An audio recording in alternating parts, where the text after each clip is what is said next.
walking through the forest and the lights get a little strange under the trees, and you suddenly feel like you're not alone, not scared exactly, not like in a horror movie, more like curiosity, maybe even a little respectful, like you've stepped into someone else's house without knocking. That's the space this series wants to live in. We're here to talk about Bigfoot, but not through the blitz of grainy videos or those shows that make cryptids feel like a sideshow. Let's try something different. Let's wonder out loud together. Now, I'm a bit skeptical, maybe you are too. How can we not be in an era where everyone has a camera, but no one can seem to snap a clear photo? But if there's one thing that makes my gut tingle, it's how old these stories are, how deeply rooted they are in the land, and in the cultures that were here long before Bigfoot t-shirts and themed gas stations. So this isn't an expert's lecture, it's more like us just sitting around a campfire, maybe a little chilled by the night, wondering and weighing what we've heard. Maybe occasionally a little awestruck or even freaked out, but always asking, why do these stories hang on so long? Who first whispered them? And why?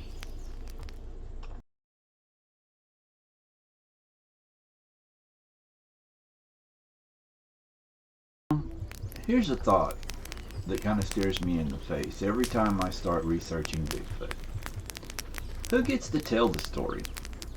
Now, we could crank through lists of encounters and names, analyze footprint casts, and argue about whether something is plausible from a scientific perspective, but that feels like missing the point. The stories we inherit from the indigenous people, the Lumi, the Yakut, Shoshone, Lakota, and others, are not simple monster tales. They aren't campfire boogeymen designed mostly to make kids behave, though sometimes they do that. Instead, these stories seem less interested in proving something to me and more focused on teaching humility, respect, and a sense that there are boundaries in nature that we're not supposed to cross. That feels important. There's a responsibility to listen before I poke holes, isn't there? And especially when those stories are tied to actual landscapes and family histories, not just some distant foggy myth. So my goal here isn't to solve Bigfoot for anyone, least of all for myself. I want to try to carry these stories forward in a way that feels human, honest, and emotionally present.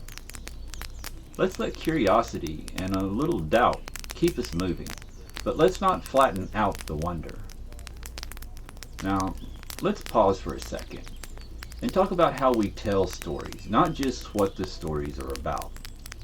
Whenever I hear an elder talk about their first encounter, or even their family's repeated warnings about wandering too far from the camp at night, I want to know, what did you feel? Was it awe? Was it fear? Something else entirely? Those emotions stick with me because they're fundamentally human. That's the trick, isn't it? Wrapping facts inside feelings so they land in your heart as much as your head. And look, it's easy to be skeptical, sometimes I am too. But if you've ever had goosebumps from a well-told story or felt your perspective shift even a little because of a person's emotional honesty, you already get why we need to center emotional engagement, not just information. Before we jump into specific tribal lore, let's get something out of the way.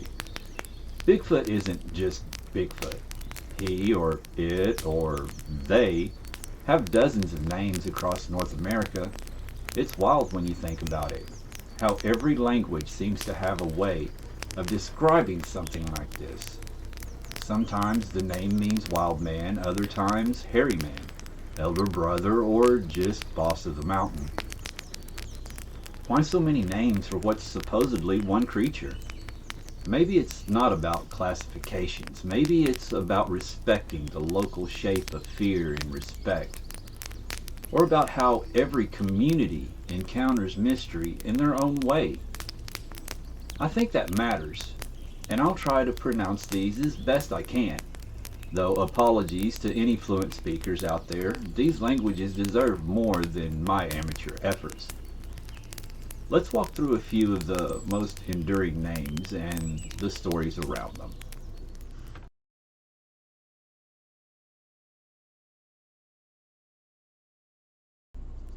Ts'emekwes. Sometimes just saying the name makes me feel like I should lower my voice.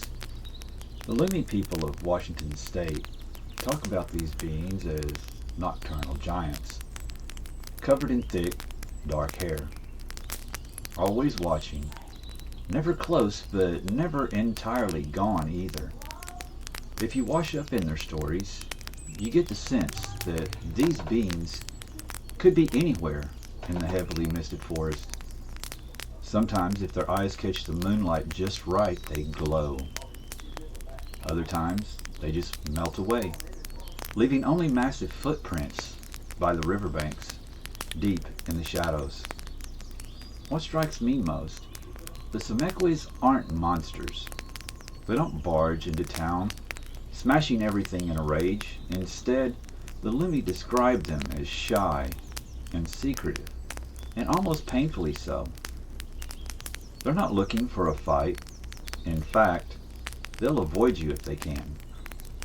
But, and here's where the tension creeps in, they're protective of their forest. Cross a line and they notice.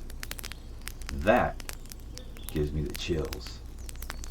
There's something comforting about having guardians in the woods. But it's also a warning. This isn't your place. There's even advice in the stories. Don't say Ts'emekwes too loud, especially if you're a kid, or you'll attract attention you don't want. What's all that about, really? It's partially a safety rule. Don't go running off alone, but it also feels like code for respecting what you don't fully understand. Now, maybe it's the skeptic in me, but I wonder, is this just a beautifully encoded way to teach children humility about nature? Or does someone, somewhere, know more than they're telling? I keep picturing a hiker, maybe it's me, catching the faint whistle of something deep in the forest, half convinced it was just the wind, half hoping it wasn't. There's something freeing, honestly, about admitting that you don't know what's out there and being okay with a little fear.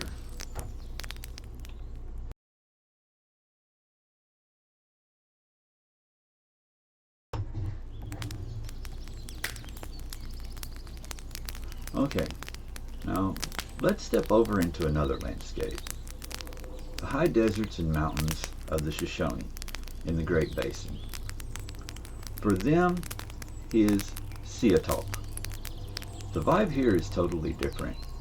Where the Lumi's Ts'emekwes is shy, Seeahtlk is dangerous. The stories practically hum with warning. Don't provoke it. Seeahtlk is said to be taller than any human, covered in shaggy fur with glowing eyes that catch the blackness of the night. Its footprints appear out of nowhere, huge and unsettling, around springs and desert forests. Some say the air just feels wrong before an encounter, a kind of dread that settles into your bones. Sometimes it's described as making sounds, deep, guttural noises, nothing like a human, and definitely nothing you'd want to answer back. More than once, hunters talk about feeling watched, or even stalked, long before they catch so much as a glimpse of any movement. It's not shy, it owns the land. Now, what gets me, honestly, is how these legends draw a sharp line. This thing isn't just part of the scenery, it is the spirit of the wild, and it has moods. Now, I can see why the Shoshone would say not to utter its name, not even by accident. There are stories of men who disappear or turn back from the forest with a fever that never lifts. Is this just a cautionary tale, tailored for people living close to the edge of survival? Maybe, but the emotional heat in the story feels like fear and awe tangled together, making me think there's more. Sometimes I think about the way my own family talked about the woods. Back then, it was mostly about cougars or getting lost. But the feeling is the same. Don't assume you're king just because you're carrying a backpack.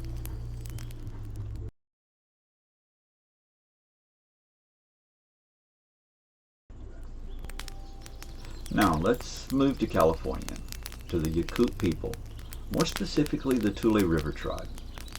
Their Bigfoot isn't an anonymous shadow. His name is Mayak Datat, the hairy man. He's everywhere there, in pictographs, in origin stories, in warnings to children not to wander out after dark. Here's the thing.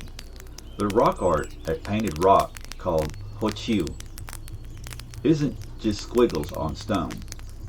There, Mayak Datat stands tall, arms wide, a literal painted record that's about 1,000 years old. And that painting isn't a tourist trap. It's part of a deep history. When I saw photos of it, my first reaction was somewhere between this can't be real and what would it feel like to be in the presence of something this ancient. According to the Yakut lore, Mayak Datat helped decide how people would exist. The animals all gathered and debated, should humans walk on 2 legs or 4? Now, the hairy man insisted on 2, like himself. That detail makes me smile. It's not just an arbitrary monster, but a creature woven into the creation and fabric of the world. Why tears, though?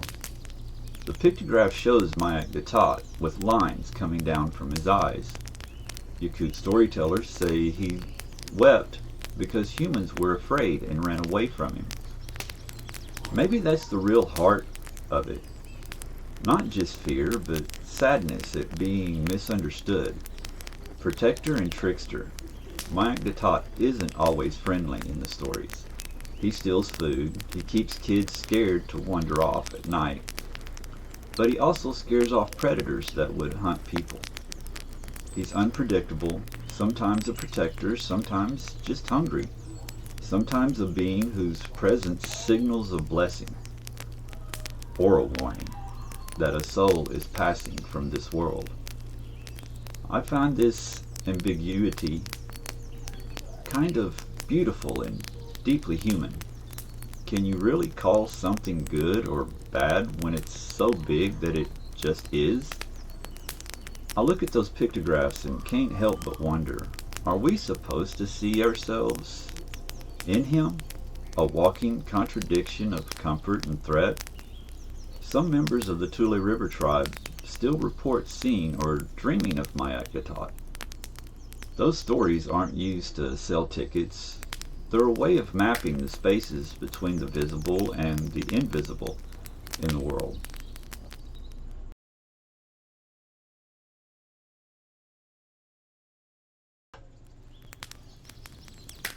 Now let's go to the northeast, to the Lakota people on the northern plains. Their name for Bigfoot is Chiye-tanka, which means big elder brother. And the nuance here is crucial. The stories aren't about a scary animal or even a simple spirit, but about both a living being and a messenger from another dimension.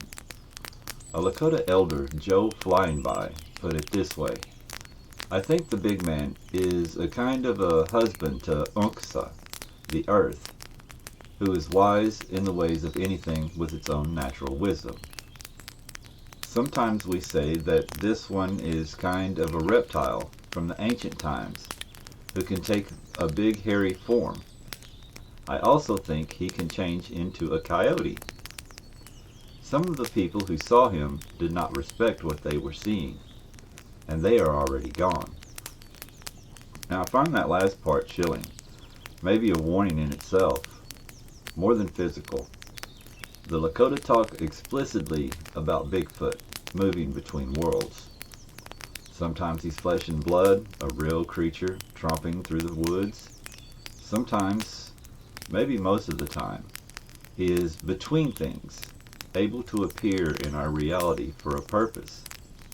It's not just a creature, but a kind of spiritual force or sign, often appearing when people need a message or a course correction. Sometimes when people get too destructive or selfish, Chiye-tanka appears as a reminder from the Creator to get their act together. There's a thread here that runs through so many stories.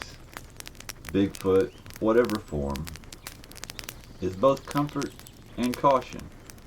A blessing if you're ready, a warning if you're not. There's no rush to prove his existence. What matters is how the encounter, even just a story, not necessarily a sighting, changes you. I don't know about you, but these stories give me permission to sit with mystery. The idea of being Big Brother is comforting, but also a little jarring.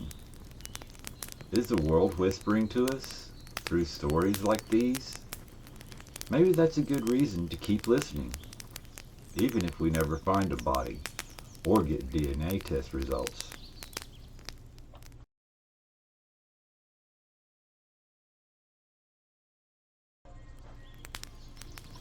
Ready to go deeper into the strange territory?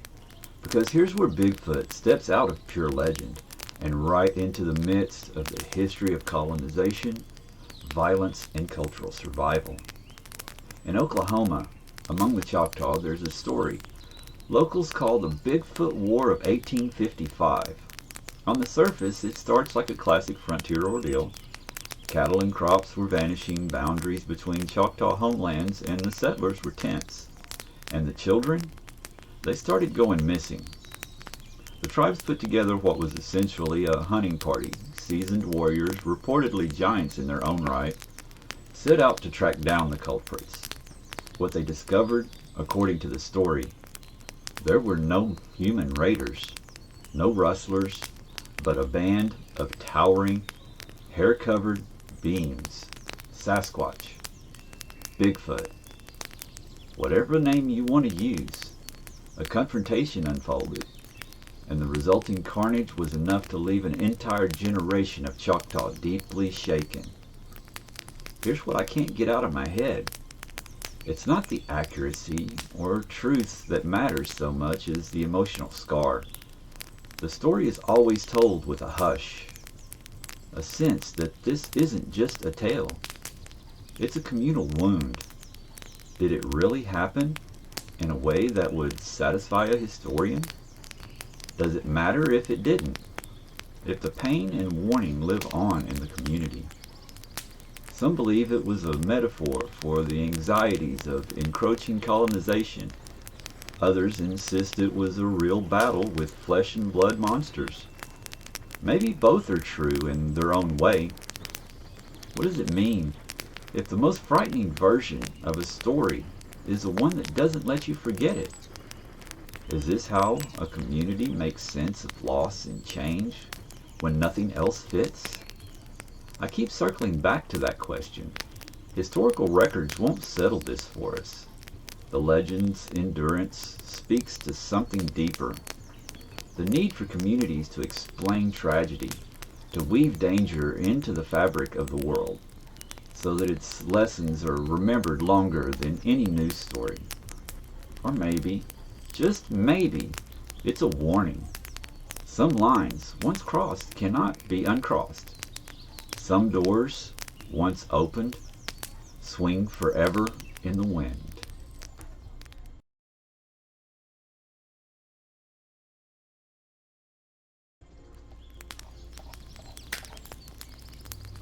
names, language, and living lore.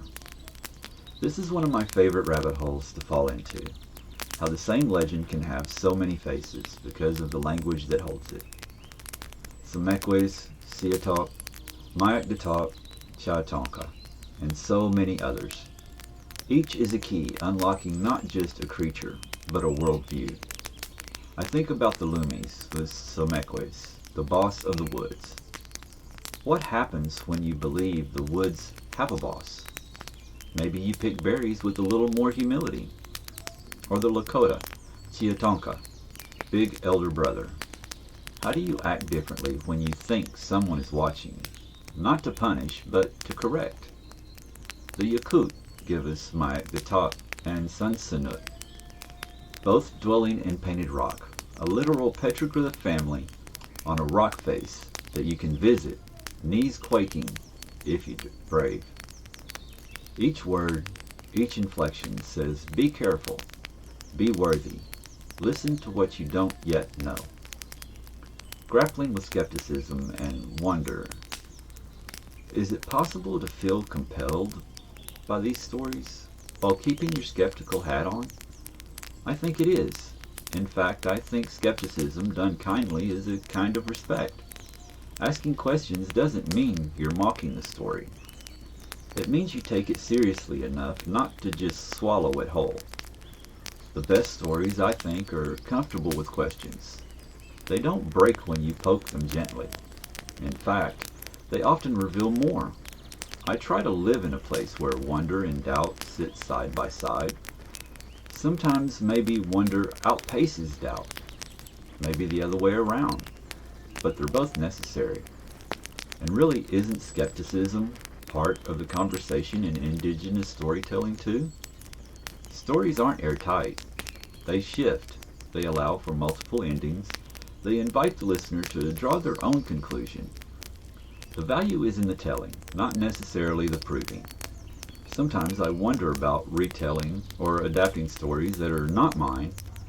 What if I make them smaller or miss the point? Or worse, unintentionally disrespect the people who trust these stories to shape their world? There are genuine ethical stakes here. The takeaway I keep coming back to, these stories are not props for my own curiosity or entertainment. They're alive, part of ongoing cultures, carrying responsibilities and expectations for respect. That's why I keep coming back to the work of Indigenous creators, of elders and storytellers who shape how these stories can be carried forward, and invite outsiders to listen, but not claim authority. My job is to amplify and honor, not to edit for convenience. What's left when you sift through all the names and all the stories?